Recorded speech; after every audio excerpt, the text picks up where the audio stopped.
Me llamo Boris Cyrulnik. Soy neurólogo y psiquiatra. Soy docente en la Universidad de Tolón, especialista en la teoría del apego. ¿Cómo aprende un niño a amar?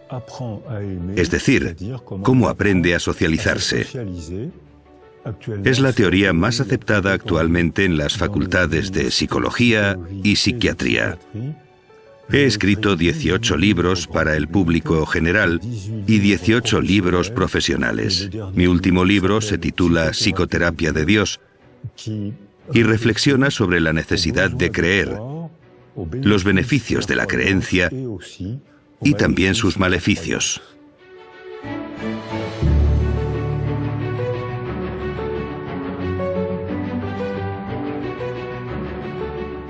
Hola. Hola. Señor Cyrulnik. Me llamo Violeta. Hola, Violeta. Yo soy psicóloga. Y estoy muy contenta de que esté hoy con nosotros para compartir un poco de lo que sabe. Para empezar, nos gustaría hablar del término resiliencia, por el cual es usted una persona de referencia a nivel mundial. Da la impresión de que, últimamente, el término resiliencia está de moda. Mucha gente habla de él.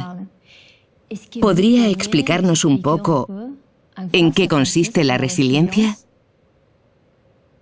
La definición de la resiliencia no puede ser más sencilla. Es iniciar un nuevo desarrollo después de un trauma. No puede haber una definición más simple. Lo complicado es descubrir qué condiciones la permiten, es decir, la segurización, la recuperación, las relaciones y la cultura. Hay que unir todo esto para responder a esa pregunta. ¿Cuáles son las características de una persona resiliente? Depende de la manera en que se construye la personalidad.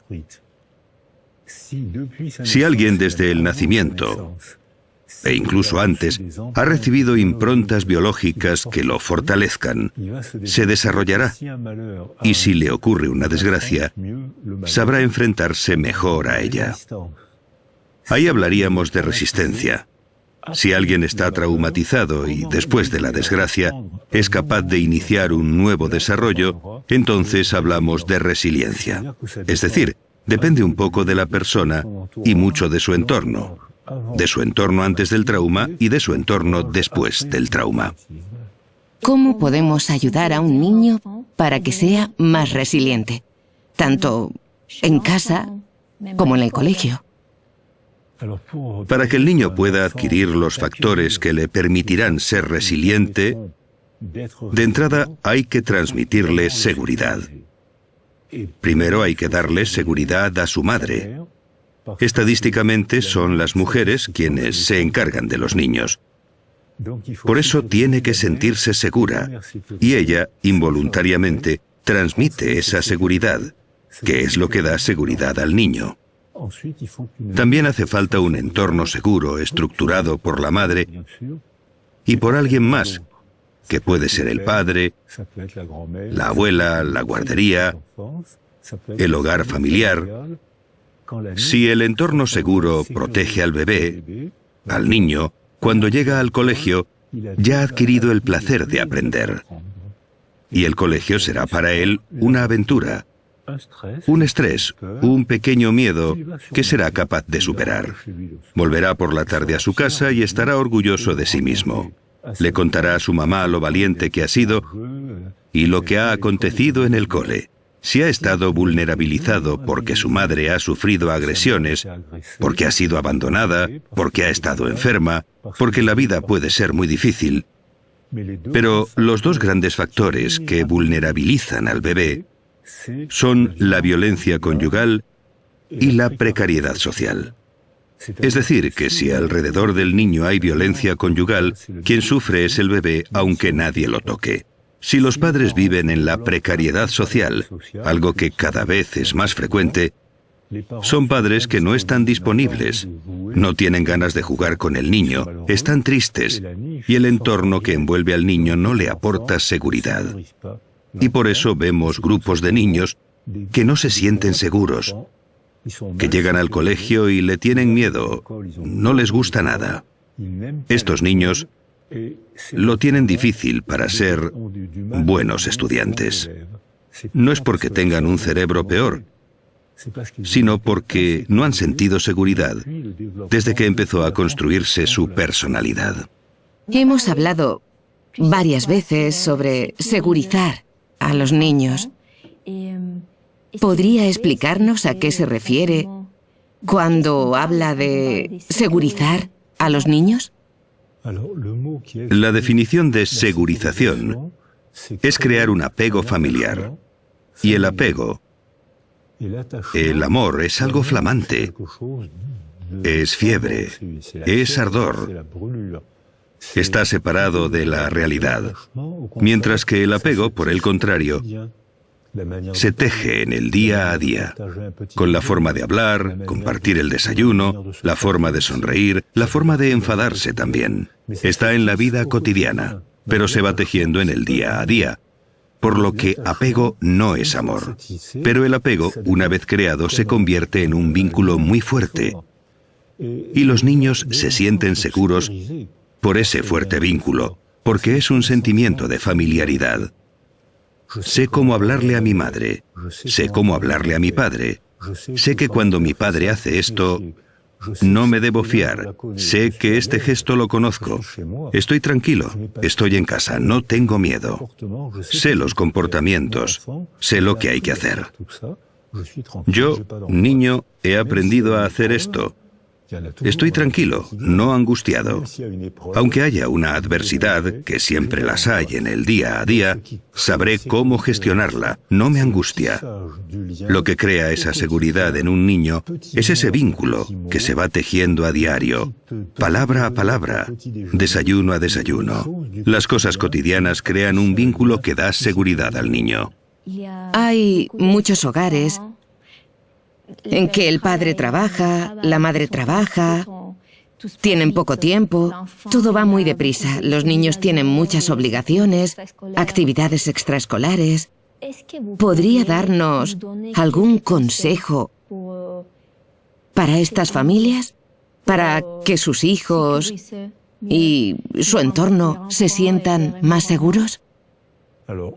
Para que en estas familias haya seguridad, hay una palabra mágica: ralentizar.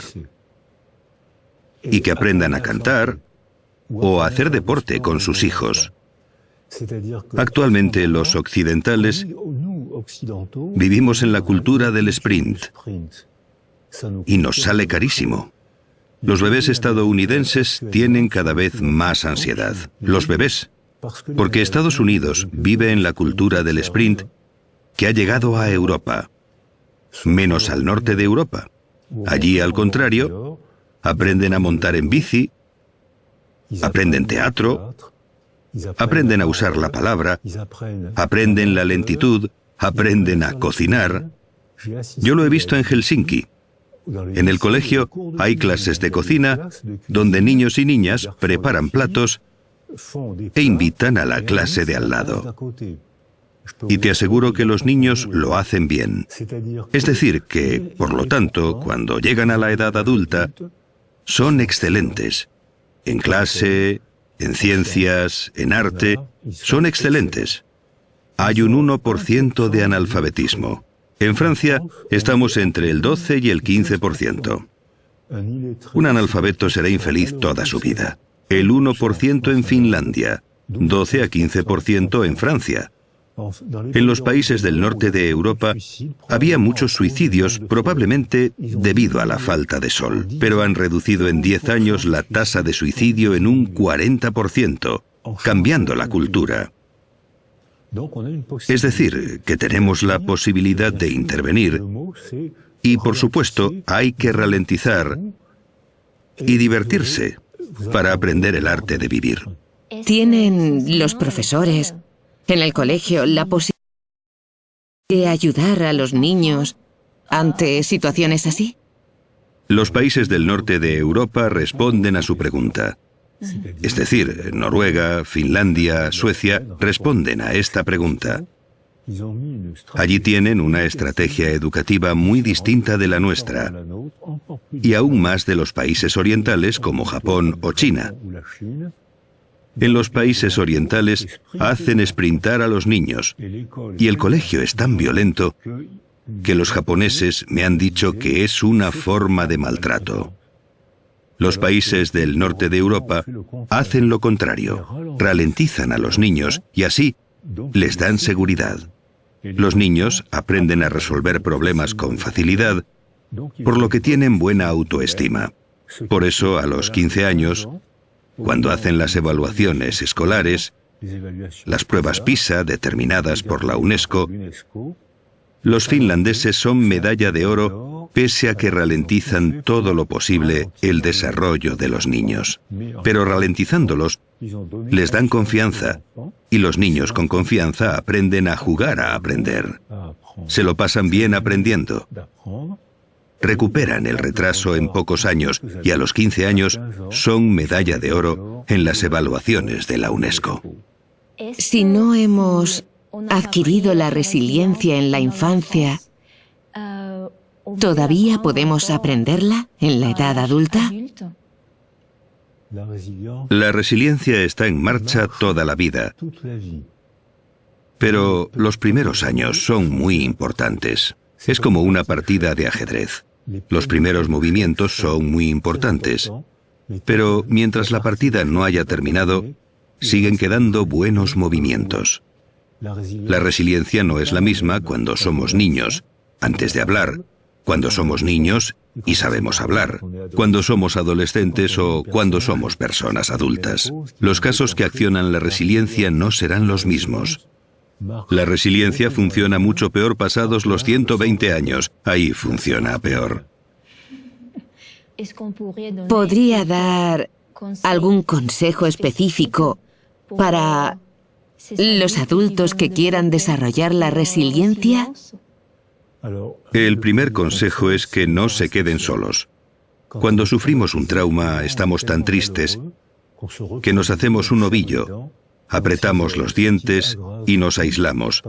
Y esto solo agrava, ya que el recuerdo de la herida se refuerza más y más. Solo pensamos en eso y agravamos el sufrimiento. Así que el primer consejo sería luchar contra uno mismo si nos apetece aislarnos. Y sobre todo, hay que hablar o quedar con la gente con la que tengamos confianza. Puede ser la mujer, el marido, la madre, un amigo, un cura, un monitor de deporte, alguien con quien tengamos confianza. Y no tenemos por qué empezar a hablar de inmediato.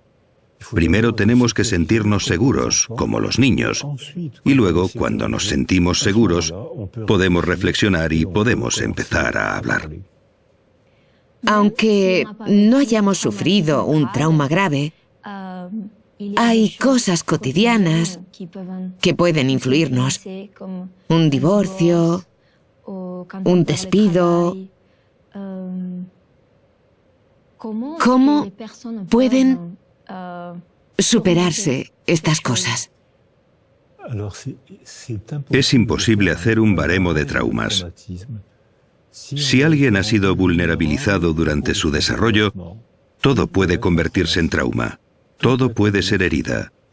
Una mudanza, una mala palabra, porque se le ha vulnerabilizado antes del suceso.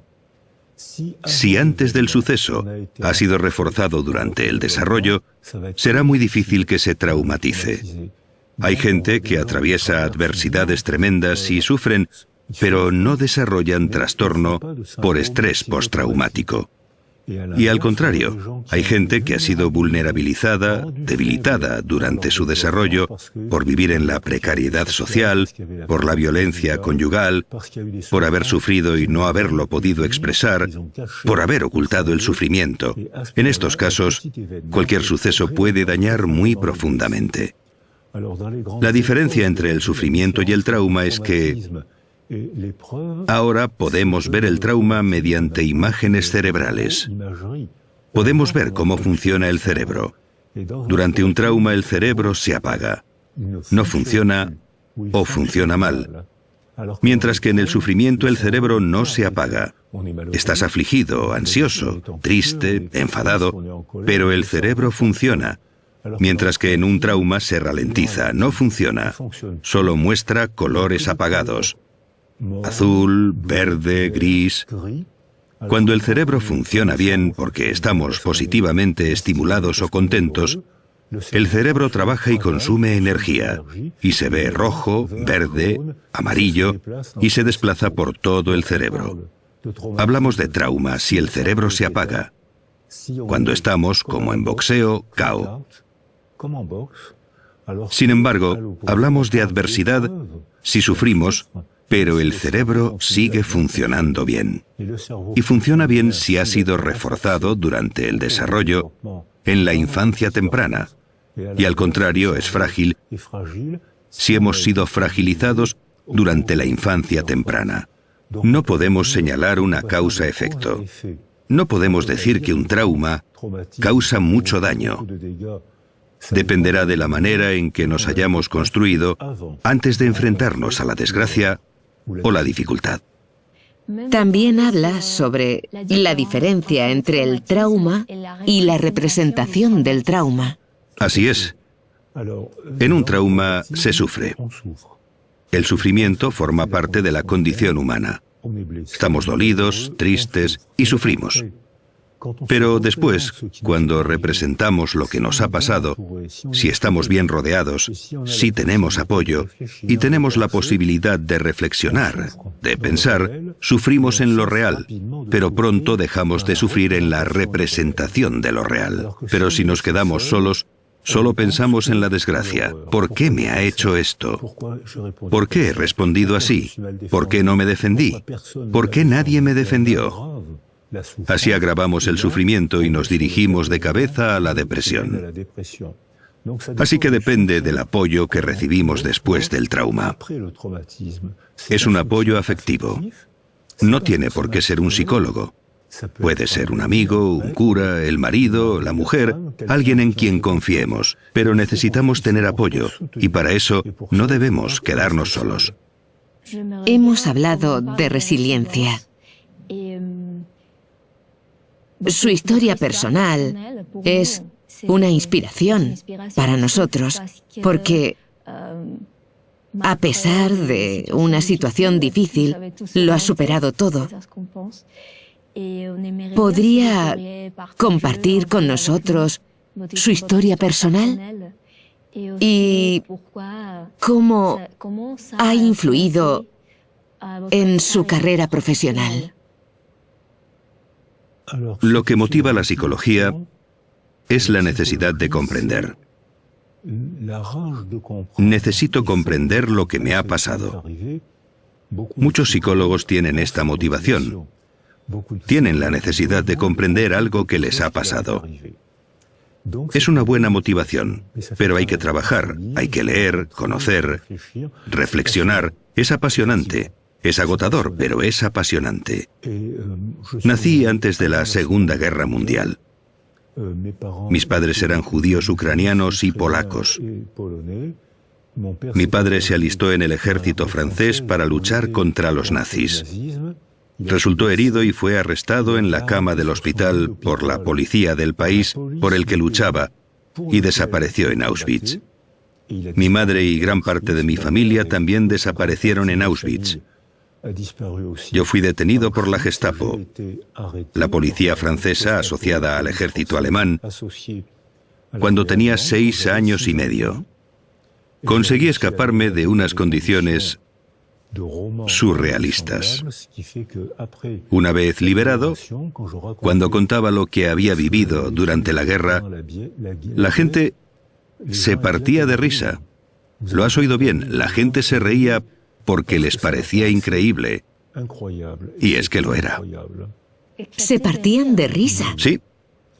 La gente creía que me inventaba las historias. Creían que eran cosas que me había inventado. Luego, en 1982 u 83, escribí mi primer libro. Me invitaron a la televisión francesa en Burdeos, donde me habían arrestado, y alguien llamó por teléfono a un periodista y dijo: ¿ese no es el pequeño Boris al que ayudé a escapar? Y dejó su número de teléfono y su dirección.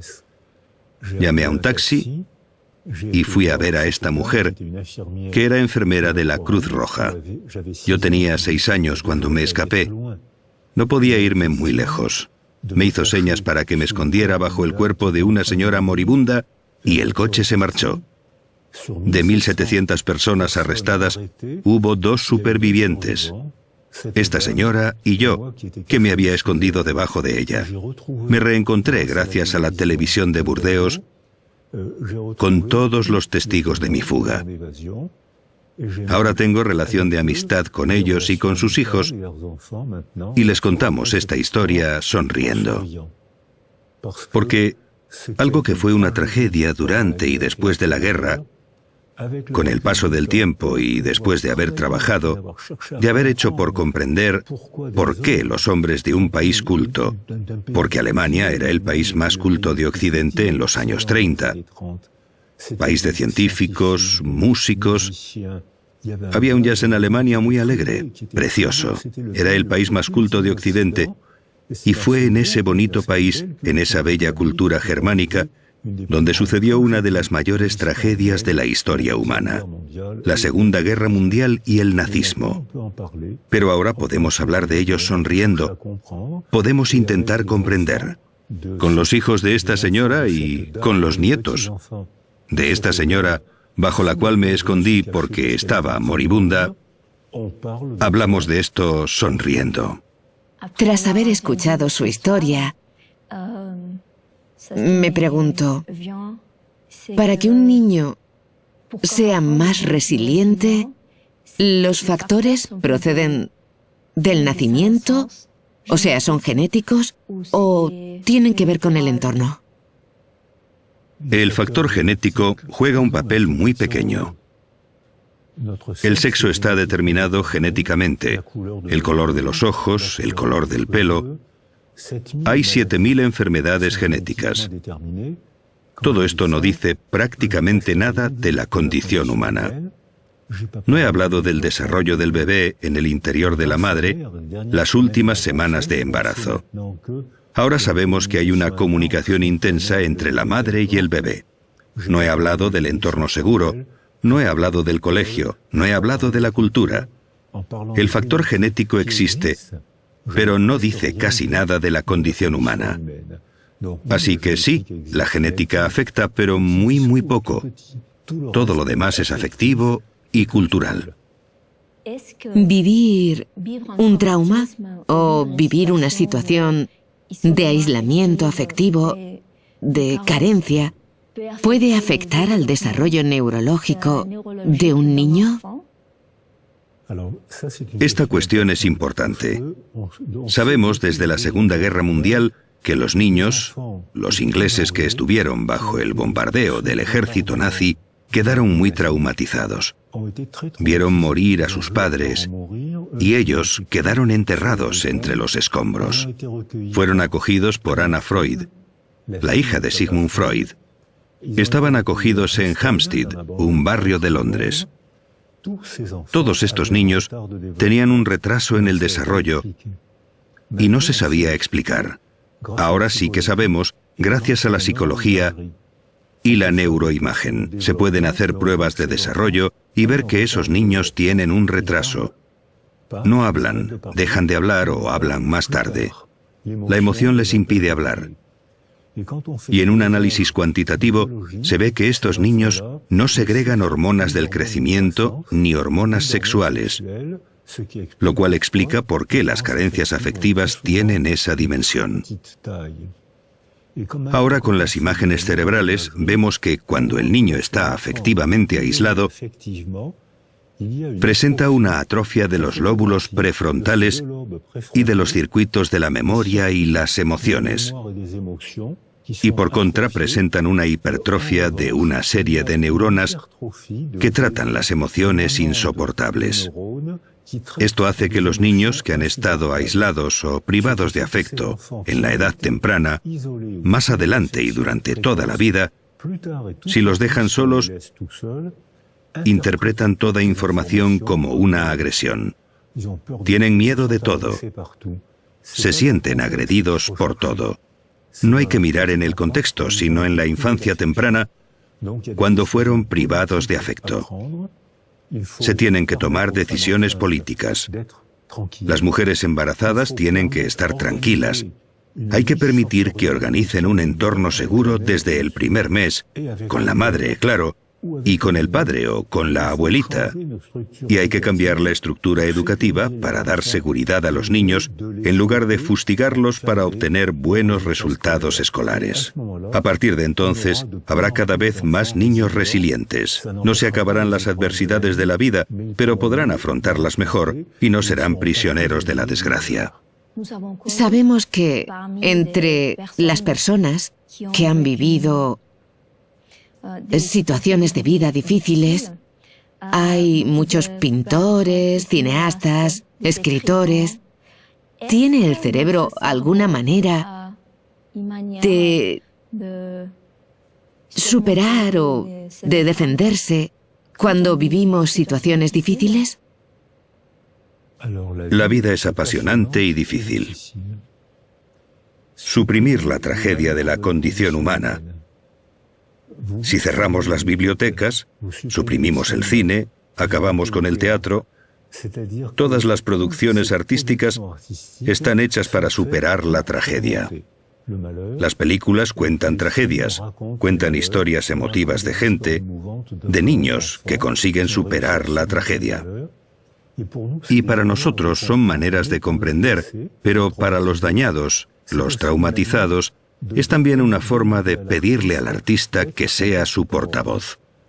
Si me ha pasado algo que no tengo fuerza o valor para contar, porque si cuento lo que me ha pasado, para mí será duro y para ti difícil de escuchar, y vas a querer que me calle.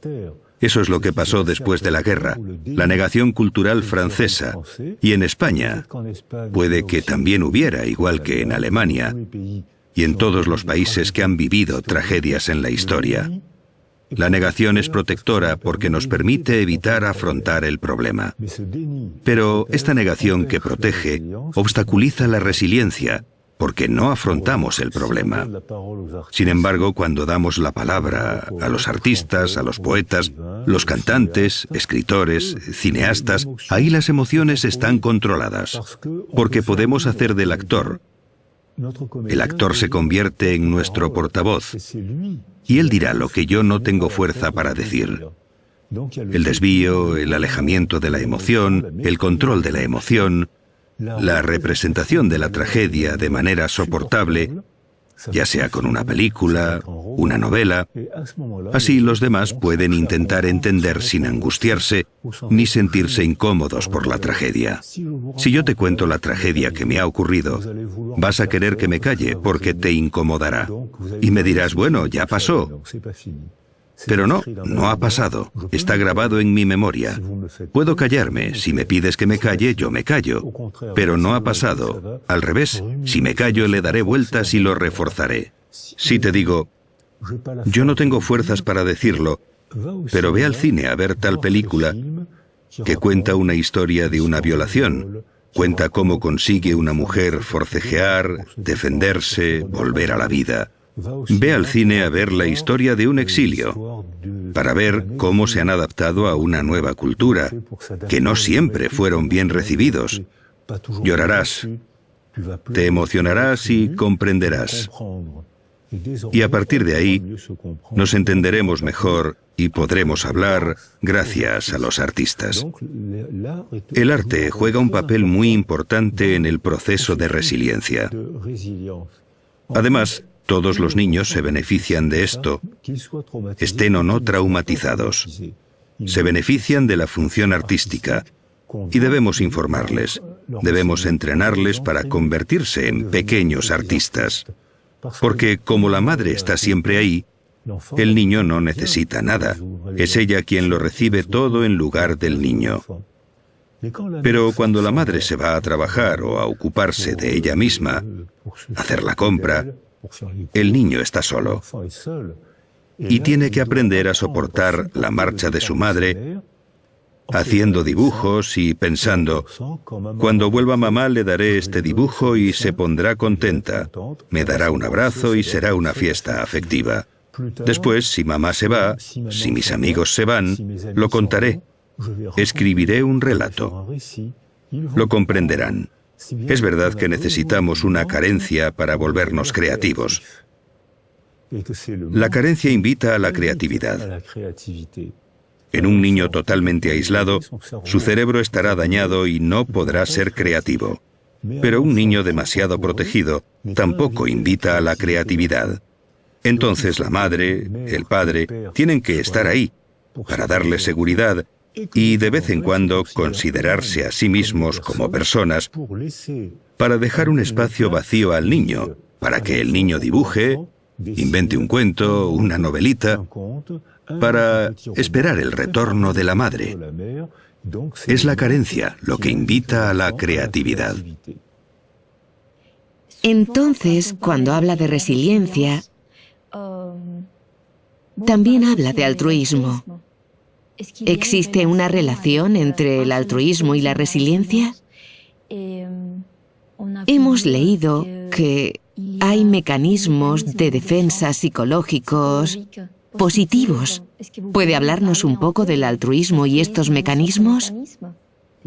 Cuando hemos vivido una tragedia, estamos a la defensiva.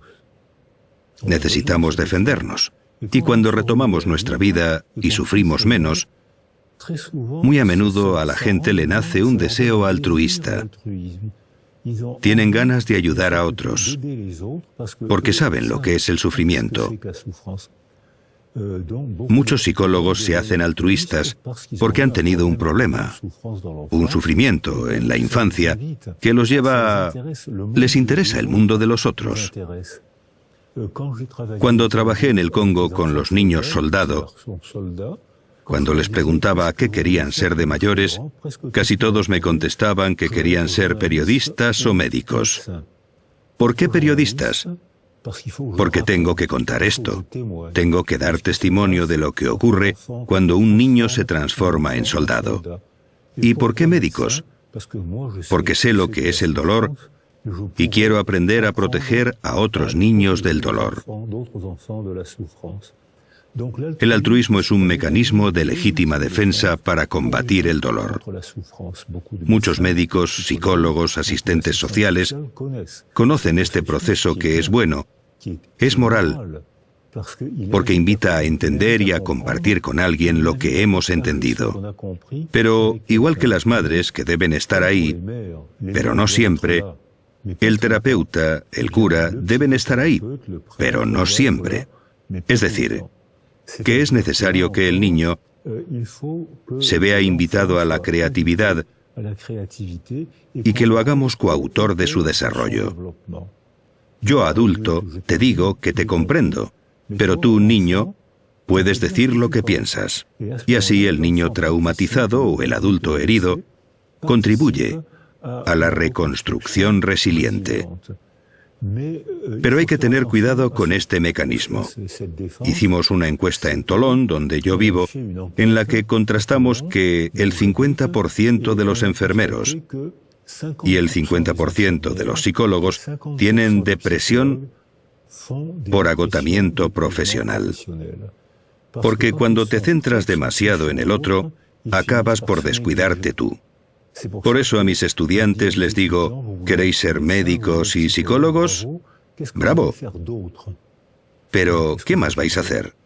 ¿Cómo que qué más? Preguntan. Claro, si eres psicólogo, apúntate a un coro y aprende a cantar o a un equipo de fútbol. Haz algo más para preservarte tú, porque tú eres una persona también.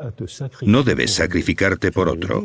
Ayudas a los demás porque es tu vocación, es tu formación, y está muy bien que ayudes a otros. Pero tú también eres una persona, y si te despersonalizas caerás en depresión y no les serás útil a los demás. Cuando habla de altruismo, entiendo que habla también de empatía. ¿Hay diferencia entre el altruismo y la empatía?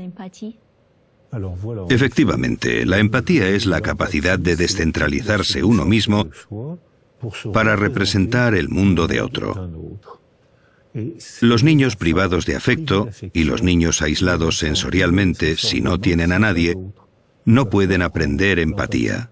Si solo se tienen a sí mismos, se balancean, se vuelven grises, se hieren, se dan cabezazos contra la pared, se mutilan en la adolescencia. Si no hay alteridad, uno mismo es su única alteridad. No hay altruismo porque no hay empatía, debido a la carencia afectiva precoz, muy precoz. Hay pedagogía de la empatía.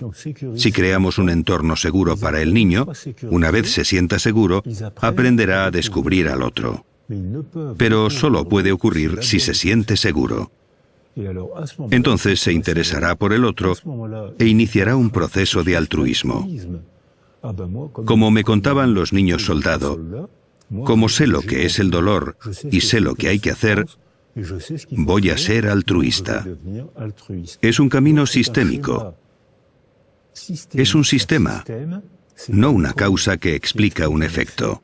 Es todo un sistema que evoluciona y está constantemente sometido a las presiones del entorno. Así desarrollamos la empatía y aprendemos el placer de descubrir el mundo mental de los demás, otras religiones, otras culturas, y ver que son interesantes. Pero esto obliga a viajar, a leer, a conocer. Es apasionante y agotador. ¿Podría explicarnos, para los niños, en los colegios, en la sociedad actual, aunque no hayan vivido traumas graves, cómo podemos trabajar con ellos la empatía? Por parte de los profesores, el centro educativo, los padres. Eso es lo que nos pidió Macron, el presidente de Francia. Le enviamos no hace mucho un informe sobre jardines de infancia que fue muy bien recibido por el presidente, los medios, los periodistas y las familias. Hay que introducirlo en el colegio, en las guarderías incluso. Nosotros trabajamos con músicos, musicólogos y neurólogos asociados. Sabemos que un niño que toca un instrumento estimula el lóbulo temporal izquierdo. Gracias a la neuroimagen hemos visto imágenes y vídeos. La zona temporal izquierda es la que trabaja el lenguaje. Los niños que tocan un instrumento hablan mejor y hablan antes que aquellos que no tocan ningún instrumento musical. Y los que no saben tocar ningún instrumento, los metemos a cantar en un coro. Hemos constatado que los niños que hacen música socializan con más facilidad porque se sienten confiados con los demás. La confianza es el verdadero tranquilizante. Se sienten familiarizados con los demás, hablan con más facilidad, aprenden rituales de interacción. Por eso socializan más fácilmente, les gusta la escuela y tienen un buen rendimiento escolar, con la música y el deporte en el colegio. Al hacer deporte estimulamos el cerebro y funciona mejor. Mientras que ahora en Occidente, ¿qué padece todo el mundo? Enfermedades derivadas del sedentarismo, porque hemos descuidado nuestro cuerpo. También el dibujo, el teatro y el cine son excelentes para desarrollar la empatía. ¿Crees que la tuya es la única religión válida y que los demás son infieles por creer en otro Dios? Pues te pongo una película de 1 hora de un niño que cree en un Dios distinto del tuyo y verás que son seres humanos como tú, solo que creen, por su cultura, en otro Dios. Es entretenido, es interesante, a veces es irritante, pero es la condición humana. Por tanto, las obras de arte muy pronto, desde la guardería. Los cuentos enseñan a los niños a expresarse. Y luego hablamos de la moraleja del cuento. ¿Por qué le roban el queso al cuervo? porque se deja engañar por la zorra. Podemos trabajar las moralejas con cuentos infantiles. Les contamos una historia bonita y les invitamos a convertirse en pequeños filósofos. Y esos pequeños filósofos son inteligentísimos desde bien pronto. El otro día hablaba con una pequeña filósofa de 5 o 6 años. Hablábamos de la muerte, porque cuando los niños descubren la muerte, es un problema metafísico, es importante para ellos. Le pregunto a mi pequeña filósofa qué es la muerte para ella, y me dice: muy fácil, te caes, te quedas frío, te llevan al hospital, te calientan y vuelves. Esto nos permitió hablar de la representación del tiempo en el plano filosófico, con una pequeña filósofa de 5 años que lo entendía todo. Entonces creo que el arte, introducido muy pronto en el colegio, la música, el deporte, porque el deporte es una forma de arte, el arte, el deporte, el dibujo, el cine, el teatro, forman parte de la condición educativa, desarrollan la empatía y permiten aprender a convivir mejor. Hay una frase que dice: el dolor es inevitable, el sufrimiento es opcional. ¿Qué opina usted sobre esta frase? Es magnífica, porque el dolor, todos los mamíferos sienten el dolor igual. Por ejemplo, nos quemamos la piel. Hay un trayecto que la une con la médula espinal, llega a la base del cerebro y llega al córtex. Todos los mamíferos sienten el dolor igual. Pero no todos los mamíferos sienten el sufrimiento igual. Si un mamífero o un bebé humano ha recibido seguridad durante su desarrollo por su madre, su padre, la familia, el colegio, el vecindario, las palabras, el teatro, todo eso, cuando recibe un golpe, le duele. Eso es el dolor. El sufrimiento es otra cosa. Si ha tenido una infancia segura, sufrirá mucho menos que alguien que no la ha tenido de pequeño y que percibe la sensación del dolor de forma exacerbada, amplificada. El dolor sin sentido aún duele más. Los seres humanos vivimos en un mundo de sentido. Necesitamos tener sueños y tener recuerdos para darle una dirección a nuestra vida. Si nuestra dirección viene de un dolor no superado, sin resiliencia, al recibir un golpe sufrimos muchísimo y sin posibilidad de modificar ese sufrimiento. Si hemos crecido fortalecidos y con seguridad, recibimos el mismo golpe, una tragedia. Pero hemos aprendido a ser más fuertes que el sufrimiento, que el dolor, y entonces sufrimos menos.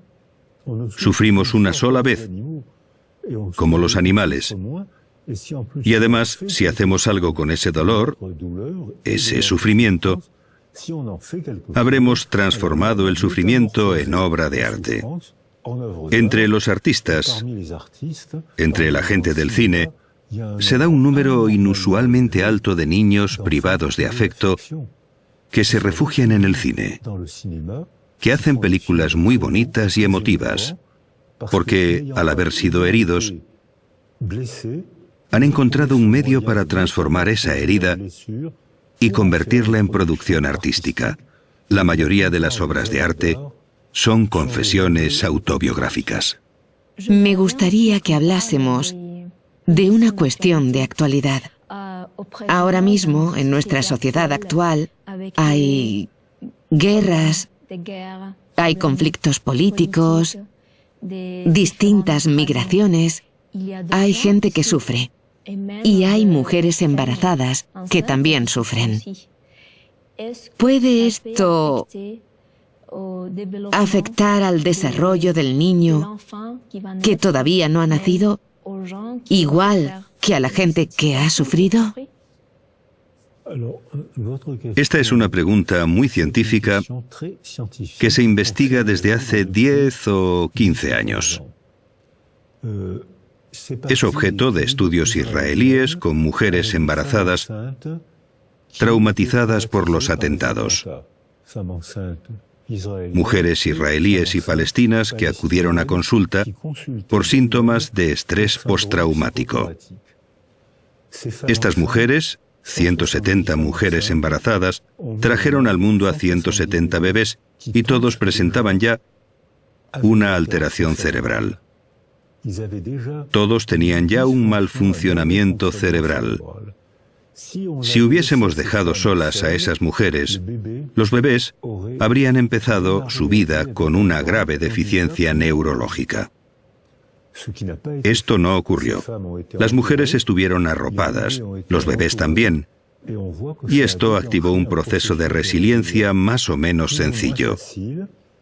Algunas de las mujeres y de los bebés iniciaron rápidamente el proceso de resiliencia.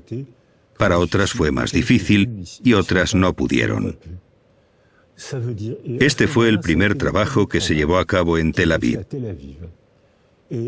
Después llegaron los investigadores en biología y demostraron que cuando el estrés forma parte de la vida. Todos vivimos momentos de estrés. Cuando tienes exámenes, sufres estrés. Forma parte de la vida, pero superas ese estrés y te enorgulleces por ello. Forma parte de la vida y no debemos privar a los niños del estrés.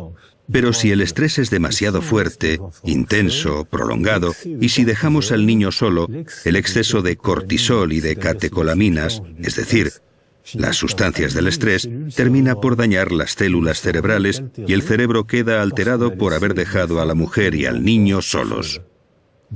Es decir, hemos dejado que las sustancias del estrés se conviertan en tóxicas para el cerebro. Hoy sabemos que los extremos de los cromosomas reciben unos fragmentos llamados radicales metilo. Son fragmentos que obstruyen la expresión del cromosoma. Es decir, el cromosoma no cambia, pero las obstrucciones causadas por este exceso de sustancias tóxicas hacen como tapones que hemos fotografiado. Se ven manchas negras. Una cinta genética sana, con obstrucciones, no se expresa igual en absoluto. Por eso, no podemos señalar que el problema sea innato o de adquisición, porque la cinta de cromosoma no se ha modificado. No es una mutación, es la misma cinta. La expresión sí que cambia por completo, según la estructura del medio. Se empezó a hacer en animales, y se vio una misma cinta genética de rata. Si dejamos que la rata se desarrolle en un medio pacífico, se convertirá en una rata grande, gorda, mansa, con una larga esperanza de vida.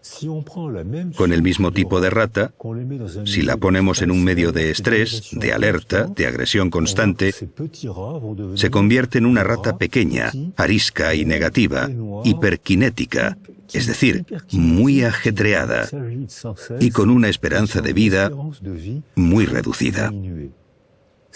Es la misma cinta genética que experimentalmente hemos hecho que se exprese de manera totalmente diferente, morfológicamente, a nivel de comportamiento y de la esperanza de vida. Por lo que el problema de lo innato y lo adquirido es un sinsentido absoluto. Esto también quiere decir que nosotros, los seres humanos, los políticos, filósofos, padres, somos responsables porque ahora sabemos que podemos y debemos intervenir en el medio que nos afecta. No somos seres pasivos. Tenemos la posibilidad de intervenir en el medio. Actualmente, la acción de los seres humanos sobre el medio es de degradación. ¿Qué sugerencia podemos hacer a la sociedad para prever este problema? Tenemos que hacer como los países del norte de Europa. Ralentizar, desarrollar las actividades deportivas y artísticas para reforzar los vínculos que desarrollan la familiaridad. Y hay que hacer frente a las adversidades reales. Hay que trabajar, hay que estresarse por un examen. Esos son problemas reales, pero hay que estar preparado para afrontar esas adversidades. Si hemos sido abandonados, tenemos miedo de todo. Y si hemos estado demasiado protegidos, también lo tenemos, porque no tenemos confianza propia. Necesitamos inventar una cultura que sea como el mar, con su flujo y su reflujo, como el día y la noche, como los latidos del corazón, una cultura con ritmos. Los jóvenes ya empiezan a hacer esto. Cada vez se ve más gente joven que trabaja y que, de vez en cuando, respira. Puede que los jóvenes inventen probablemente una nueva cultura para combatir los efectos de la angustia provocados por la cultura tecnológica. La cultura tecnológica combatió el miedo de la Edad Media y el miedo que conocíamos hasta los 50. Eso ha sido gracias a la tecnología. Pero ha tenido como efecto secundario el desarrollo de la angustia. Puede que la cultura que van a inventar los jóvenes permita también controlar la angustia. Es muy interesante lo que ha compartido con nosotros. Le agradecemos mucho su presencia y esta entrevista. No, ha sido un placer. Gracias por invitarme. Merci.